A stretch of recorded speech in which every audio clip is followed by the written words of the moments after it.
I've got this piece of furniture which is probably 1940s. It's got a little bit of rustic-y old world feel to it, but the varnish is very brown. I don't think it's looking great, so I want to give it a really rustic finish. I want it to look as though it might be in an old farmhouse. And I've been inspired by a lovely piece of furniture here, which I thought was wonderful. The wood is very worn through. There's another piece here that I also love. It's very textured, it's worn in places. I've got primer red and I've got Napoleonic blue.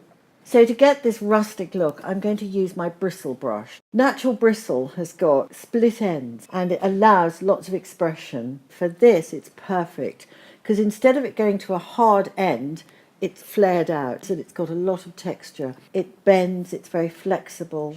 I do tend to hold it here as well, so I've got a lot of control over it. Now there are a lot of other brushes on the market. This is one of them. A lot of these brushes that look like my brushes, but they're not. There'll be a little plastic spacer in there. This isn't terribly apparent until you just start looking for it. What that does is gives the appearance of being full, but it isn't full at all. When you put water or paint in it, you'll get a natural hole. I'm going to put the primer colour on first. Now the paint has been open for a little while, so it's got a little bit thick, and I really like that. I'm going to paint every which way. The paint's quite dry and textured, so I might stab it to get it right in. Not doing this. I want it every which way.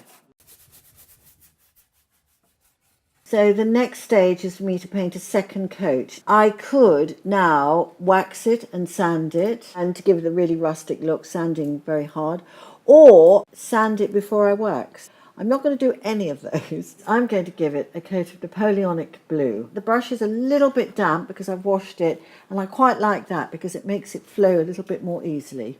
I'm going to have a lot of the primer red showing through. So I'm going to finish painting this and let it dry.